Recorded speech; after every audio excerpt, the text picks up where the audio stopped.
Lettre à la République, à tous ces racistes, à la tolérance hypocrite, qui ont bâti leur nation sur le sang, maintenant s'érigent en donneurs de leçons, pilleurs de richesses, tueurs d'Africains, colonisateurs, tortionnaires d'Algériens.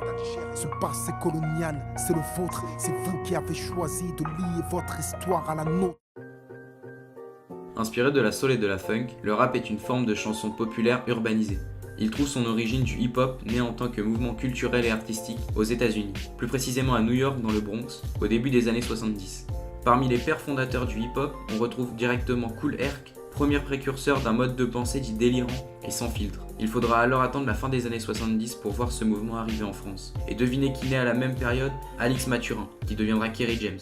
Il n'est pourtant pas le seul à avoir été baigné dans cette culture urbaine. Parmi les rappeurs de cette époque, on retrouve Oxmo Puccino ou encore MC Solar, principales inspirations des rappeurs modernes et de toute une génération de banlieues, et plus généralement de jeunes. Alix, de par son passé, se sent très impliqué dans le taux de misère en banlieue, et c'est d'ailleurs là qu'est son vrai combat.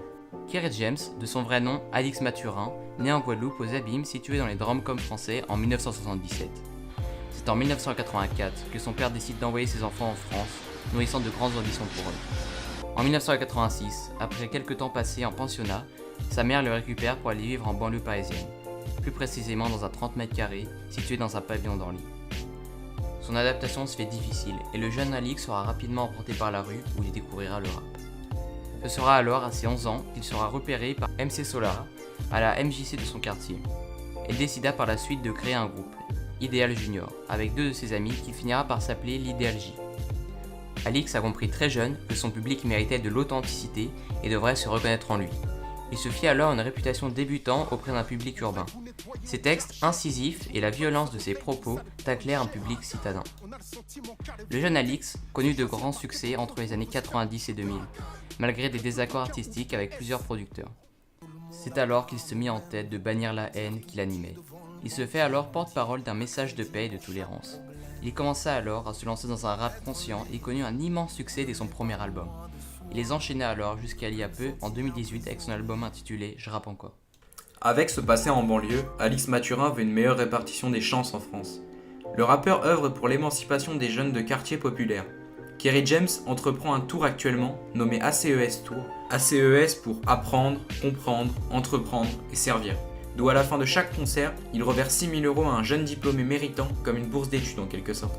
Le rappeur, se sentant concerné par la réussite des populations défavorisées, va faire ce qu'il avait entrepris depuis le début de son œuvre, à savoir informer et défendre. Selon lui, permettre à des jeunes d'accéder à une bourse d'études est un moyen de rendre au quartier ce qu'ils m'ont apporté, dit-il. Dans le temps, avec son association ACES, il donnait régulièrement des ateliers d'écriture dans les quartiers sensibles et a déjà distribué des fournitures scolaires dans plusieurs écoles. L'opération de l'ACES Tour dépend du nombre de dates prévues par le rappeur. Kerry est aussi un des plus grands rappeurs conscients de tous les temps. Ce vétéran du rap conscient voudrait rendre le rap et la musique en général moins consuméristes et plus responsables. Il aimerait par ailleurs que ses pairs se montrent plus engagés avec leurs textes. Kerry James a d'ailleurs pris le chemin de l'islam et de la paix en 2001. Il prône la tolérance et proclame un message de paix dans plusieurs de ses derniers sons, et a même rendu hommage à sa religion dans un couplet. Lors de ses concerts, Kerry porte toujours différents messages de tolérance et d'amour mutuel. Et qu'on essaie de nous expliquer que l'identité nationale elle est tout sauf musulmane. Au fil du temps, Kerry James a su acquérir l'expérience de la sagesse et de l'amour de son prochain.